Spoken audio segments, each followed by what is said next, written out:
Hello students, welcome to maths class 10th।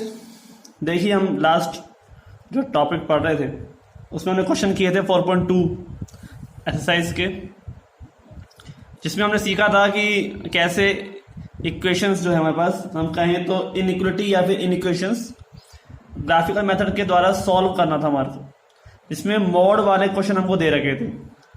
In mode वाले question को solve करने का तरीका मैंने आपको बताया था कि आपको इस साइन पर डिपेंड होना है कि ये साइन जो है आपका वो किस हिसाब से काम करता है, कि जो मोड हटने के बाद जो x की वैल्यू है वो दो मान देते हैं, एक तो माइनस और एक प्लस, यानी कि x की जो वैल्यू है वो -3 और +3 के बीच में होगी। ठीक है, तो मैं यहाँ पर एक बार लिखता हूँ इसको कि रिमूविंग मॉडुलस। ठीक है, तो क्या होगा, इस तरह से हो जाएगा। देखो, साइन जो है वो ऐसे ही रहेगा, इस तरफ वाला ही -3x और ये 3। ठीक है, समझ लो। साइन जो दे रखा है उसी को लगा दो दोनों तरफ, राइट। अगर साइन दे रखा होता उधर वाला तो हम दोनों तरफ साइन लगा देते उधर वाला। अब आगे चलते हैं, तो हमारे पास इसको सॉल्व करने के लिए क्या तरीका है कि x का जो वैल्यू है उसको हम दो समीकरण में बांटेंगे, यानी कि क्या है कि -3 < x। ठीक है, एक तो हो गया -3 < x और एक हो गया x ऐसे < 3। अब दोनों को एक एक करके ले लेंगे। ठीक है, तो एक समीकरण क्या कहती है, एक तो कहती है x बराबर 3। पहले इक्वल वाली फॉर्म लेते हैं। First of all, by first equation -3 = x, या हम कह सकते हैं x = -3, एक ही बात है। ठीक है, एक वैल्यू तो ये आ गई। और इक्वेशन नंबर सेकंड से, ठीक है, बाय इक्वेशन सेकंड से क्या आ गया, x = 3। ठीक है, हमने लेस का देन का साइन तो हटा दिया।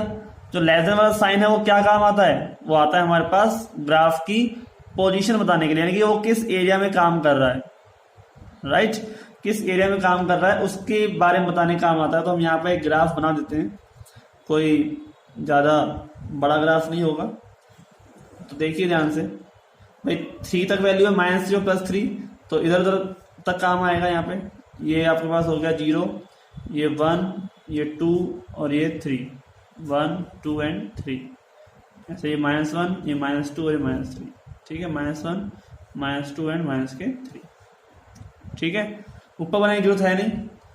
x बराबर 3, x रेशो है, x बराबर 3 की लाइन आ जाएगी यहाँ पे। ये हो गई आपकी x बराबर 3। ठीक है, और x बराबर -3 वाली लाइन वही आ गई, x बराबर -3।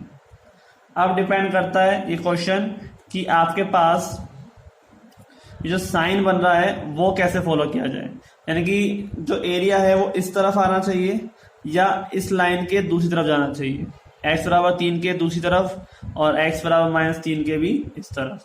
समझ में आया ना, ये चीज हम आपको सिखाते हैं। तो यहाँ पर देखिए आप, x मतलब इक्वल के साइन का तो काम हो गया। अब लेस देन वाला जो साइन है उसका काम करते हैं। तो फर्स्ट क्या कहता है, -3 < x। ठीक है, फर्स्ट हमारे पास क्या बोलता है कि -3 छोटा है x से। तो मैं वैल्यू पुट करता हूँ, x की वैल्यू 0। अगर सेटिस्फाई कर जाता है तो ठीक है, वरना वैल्यू उधर चली जाएगी दूर। ठीक है, तो पुट x बराबर 0, तो -3 < 0। -3 0 से छोटा होता है, बिल्कुल छोटा होता है, सही बात है, वो सही कह रहा है। -3 0 छोटा होता है, यानी कि सेटिस्फाई कर गया, सेटिस्फाई। ठीक है, प्रॉपर मैं आपको लिखा चाहूँ कैसे लिखना है। पुट x बराबर 0, -3 < 0, सेटिस्फाई। ठीक है, सेटिस्फाई करता है तो इसका जो एरिया होगा वो किस तरफ होगा, वो होगा मूल बिंदु, यानी कि इस 0 की तरफ होगा। ठीक है, इस पॉइंट की तरफ होगा, यानी कि ये एरिया आपके पास यहाँ पे कवर हो जाएगा। ठीक है, और एक चीज और है हमारे पास, x लेस देन 3, ठीक है, x लेस देन 3, इसमें रखते हैं हम पुट x बराबर 0, देन 0 लेस देन 3, 0 का मान 3 छोटा होता है, बिल्कुल ठीक होता है, ये भी सेटिस्फाई हो गया। तो इसका मतलब क्या हो जाएगा, x बराबर 3 की तरफ में भी इस तरफ से आ जाएंगे रेशियोज, ठीक है, इस तरफ से आपके पास टर्म बन जाएगी। तो ये जो चीज है, यानी कि इन दोनों के बीच का जो भी एरिया है, यहां से लेकर यहां तक का जो भी एरिया आपका आ रहा है वो कवर्ड हो जाएगा, यानी कि ये जो मान है उसका एरिया इसमें आ रहा है, ठीक है, इतने एरिया में कवर कर रहा है, -3 और +3 के बीच में कवर कर रहा है। ऊपर कितना जा रहा है पता नहीं, नीचे कितना जा रहा है पता नहीं, लेकिन इस एरिया को कवर कर रहा है हमें पता है, ठीक है, उतना ही ऊपर करता जाएगा उतना नीचे करता जाएगा, ठीक है। तो इस हिसाब से आपको समझ में आया ये टर्म, ठीक है। आगे चलते हैं, हमारे पास इसी के क्वेश्चन जो आपका ये 4.2 का सेकंड का फर्स्ट क्वेश्चन था, ठीक है, मैं लिख देता हूँ यहाँ पे, हाँ लिखा हुआ है सेकंड का फर्स्ट क्वेश्चन, इसी का सेकंड क्वेश्चन करते हैं और फिर थर्ड क्वेश्चन करेंगे। तो हमारे पास जो टर्म है सेकंड का second, 3x minus 2y less than equal to x plus y minus 8, ठीक है। पहले से सॉल्व करते हैं, x को इधर ले आओ, x प्लस का इधर क्या हो जाएगा माइनस का, तो 3x माइनस x कितना हो जाएंगे 2x, ठीक है, ये इधर आ जाएगा और y भी इधर आ जाएगा, तो माइनस के 2y और माइनस के y less than equal to क्या हो जाएगा माइनस के 8, ठीक है। तो 2x माइनस के 3y less than equal to minus के 8, ठीक है। अब आप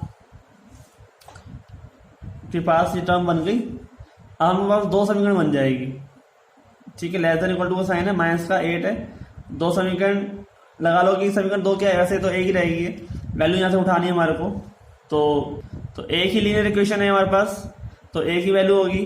तो अब हमारे पास क्या होता है, पहले हम सॉल्व करते हैं, तो 2x माइनस के 3y इक्वल टू माइनस के 8, ठीक है, बाय इक्वलेटिंग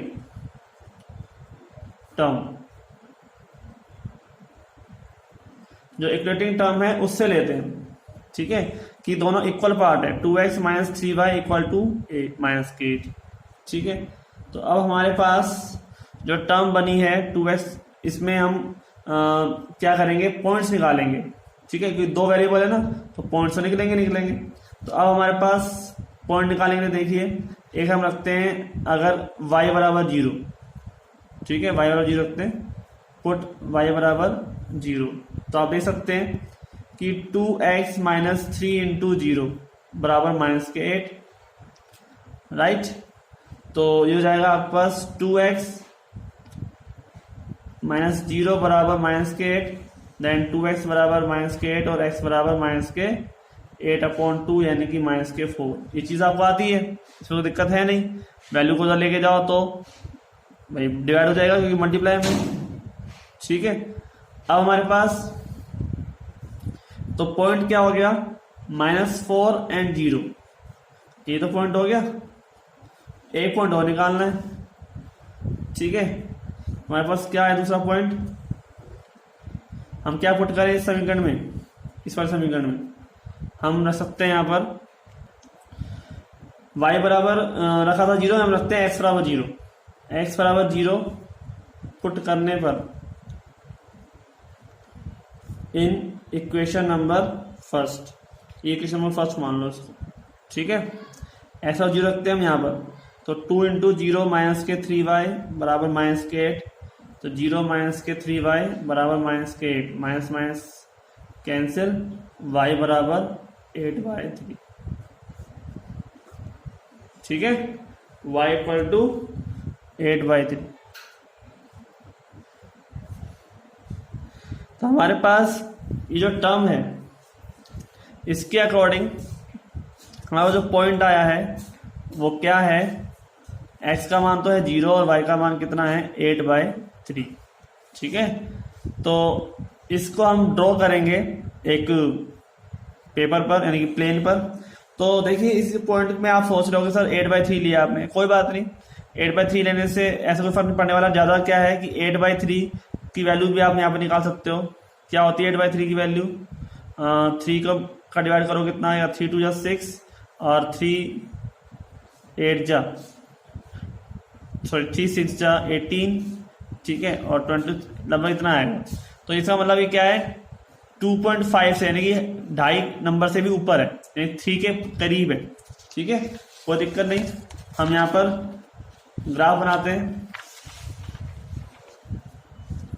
तो आप लोग देखिए ये ग्राफ जो है हमारा, ये हो गया 0, ये 1, ये 2, ये 3, ये -1, ये -2 और ये -3 और शायद -4 तक है हमारा, ठीक है।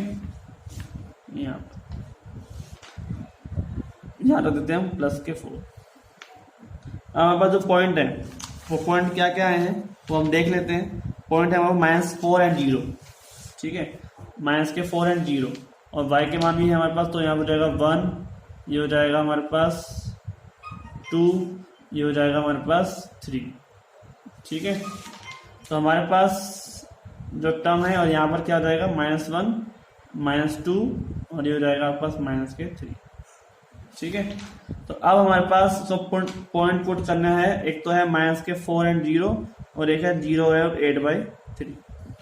तो -4 और 0 ये टर्म जो हमारे पास ये रही ना भाई, -4x का और y का मान 0, ये आएगा। अब तो आपको पहचान करनी चाहिए, आपको देखते साथ ही पता चल जाना चाहिए पॉइंट कहाँ पे प्लॉट करने हैं, ठीक है। अब तो वैसे 10th क्लास में हो, ये काम तो 9th क्लास में सीख चुके हो, -4 और 0 और सेकंड पॉइंट है 0 और 8/3, यानी कि 8/3 का मैंने बताया था मैंने 2 और 3 के बीच में, तो 2 और 3 के बीच में लेकिन 3 के पास में, ठीक है, याद रखना 3 के पास में है क्योंकि 2.66 है ना, तो 2.5 से तो ऊपर हो जाएगा। तो ये जाएगा आपके पास पॉइंट 0 एंड 8/3। तो x का मान 0 है तो y एक्सिस पर आएगा, ये x और ये x डैश। अब ये पॉइंट जो है दोनों को मिला देते हैं, ये लाइन बन जाएगी हमारे पास, ठीक है। तो ये लाइन बन गई है। अब हमें बताना है कि लाइन का जो एरिया है वो ऊपर होगा या नीचे की तरफ होगा। तो उसके लिए हमारे पास उस वैल्यू की लिए क्या करना होगा, हम जो समीकरण दे रखी है उसको सेटिस्फाई कराएंगे। समीकरण जो हमारे पास है वो है 2x - 3y ≤ -8, ठीक है। satisfy the equation, right. तो x बराबर 0 एंड y बराबर 0 दोनों पुट करने हैं, दो वेरिएबल हैं। तो 2 × 0 -3 × 0 ≤ -8, 0 - 0 एंड 0 जो होता है, सॉरी इक्वल साइन नहीं आएगा, लेस साइन आएगा। 0 से छोटा होता है -8, सॉरी 0 से बड़ा होता है, साइन इस तरफ है ना, तो 0 से बड़ा है, 0 से बड़ा यानी कि 0 छोटा है -8 से, ऐसा हो सकता ही नहीं है, नॉट पॉसिबल, यानी कि सेटिस्फाई नहीं कर रहा है, राइट, यानी कि सेटिस्फाई नहीं कर रहा। तो 0 लेस देन -8, तो सेटिस्फाई नहीं करने मतलब वैल्यू कहाँ जाएगी, ऊपर की तरफ। तो जो हम कह सकते हैं कि जो एरो का साइन है वो मैं ऊपर की तरफ बना देता हूँ, क्लियर।